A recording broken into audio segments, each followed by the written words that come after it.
यीशु द्वारा उपदेश और दुष्ट आत्माओं का निकाला जाना। लूका 4:31-44। फिर यीशु गलील के कफरनहूम नगर में गया और सब्त के दिन लोगों को उपदेश दे रहा था। लूका की पिछली क्लास में मैंने बताया था कि जब यीशु ने आराधनालय में यशाया 61:1-2 में से पढ़ा था और उसके बाद उसने स्वयं को मसीहा घोषित कर दिया था, तो लोगों ने उसका तिरस्कार कर दिया था और उसे पहाड़ की चोटी से गिराकर मारने की कोशिश की थी, लेकिन पिता परमेश्वर ने यीशु को मरने नहीं दिया।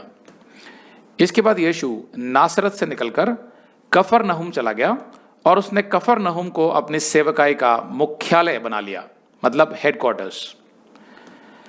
अब क्योंकि यीशु ने कफरनहूम में पहले भी उपदेश दिया हुआ था और वहां के लोगों ने उसे एक अच्छे उपदेशक के रूप में स्वीकार कर लिया था, इसीलिए यीशु सब्त के दिन कफरनहूम के एक आराधनालय में उपदेश दे रहा था। 32। वे उसके उपदेश से चकित हो गए क्योंकि उसका वचन अधिकार सहित था। यीशु के बपतिस्मा के समय पिता परमेश्वर ने स्वर्ग से यीशु के विषय में कहा था कि यह मेरा प्रिय पुत्र है जिससे मैं अत्यंत प्रसन्न हूं। दूसरे शब्दों में, पिता परमेश्वर ने पुत्र परमेश्वर अर्थात यीशु की सेवकाई को स्वीकृति दे दी थी, मतलब उसे अधिकार दे दिया था कि वो अपनी सेवकाई शुरू करे, उपदेश दे, लोगों को सुसमाचार सुनाए और दुष्ट आत्माओं को निकाले और बीमारों को चंगा करे। इसको कहते हैं अधिकार। इसलिए जब भी यीशु परमेश्वर के वचन का उपदेश देता था तो लोग चकित रह जाते थे कि कितने अधिकार से यीशु सिखाता है। मत्ती 7:28-29 कहता है, जब यीशु ये बातें कह चुका तो ऐसा हुआ कि भीड़ उसके उपदेश से चकित हुई, क्योंकि वह उनके शास्त्रियों के समान नहीं परंतु अधिकारी की नाई उन्हें उपदेश दे रहा था। बिल्कुल अधिकार के साथ यीशु उपदेश देता था। लेकिन आज क्या होता है, कोई भी खड़ा होकर उपदेश देने लग जाता है और अपने मन मुताबिक शास्त्रों को तोड़ मरोड़ कर यहां वहां से एक दो आयत उठाकर कुछ भी सिखाना शुरू कर देता है। लेकिन क्या उसे परमेश्वर की ओर से अधिकार मिला होता है? ऐसे उपदेशक शास्त्रों का ना तो स्वयं गहराई से अध्ययन करते हैं और ना किसी को गहराई से वचन सिखाते हैं। बस केवल यीशु के नाम से भविष्यवाणी, चमत्कार, चंगाई इत्यादि का प्रचार कर करके लोगों को भरमाते रहते हैं। तो ऐसे लोगों की मिनिस्ट्रीज में कौन जाते हैं?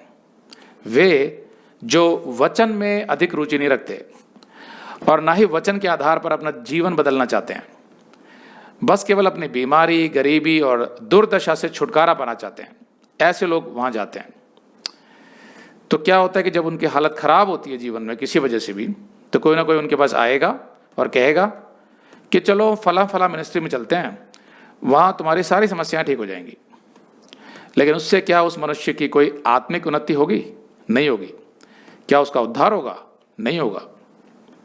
लेकिन खेद की बात यह है कि ऐसी मिनिस्ट्रीज बहुत जल्दी बढ़ती और फैलती हैं, क्योंकि इनके पास भीड़ की भीड़ चली जाती है, क्योंकि लोगों को अपने आत्मिक जीवन से ज्यादा अपने शारीरिक जीवन की अधिक चिंता होती है।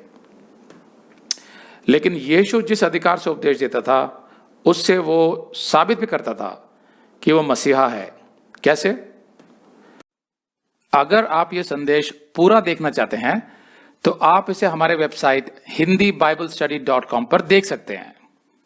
यह वीडियो हमारे मई के वीडियोस में अपलोड किया हुआ है, तो जिनके पैकेज में भी मई का महीना शामिल है उनको यह वीडियो उनके मई अकाउंट में मई के वीडियोस में मिल जाएगा। अगर आप हमारे वीडियो फोन पर देख रहे हैं तो अच्छी स्पीड के लिए कृपया गूगल क्रोम या मोजिला फायरफॉक्स ब्राउजर इस्तेमाल करें। मतलब आप गूगल क्रोम या मोजिला फायरफॉक्स ब्राउजर खोलकर उसमें hindiBiblestudy.com टाइप कीजिए।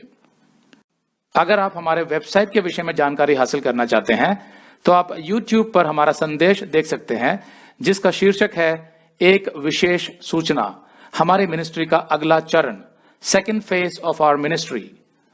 उसका लिंक इस वीडियो के नीचे दिया हुआ है।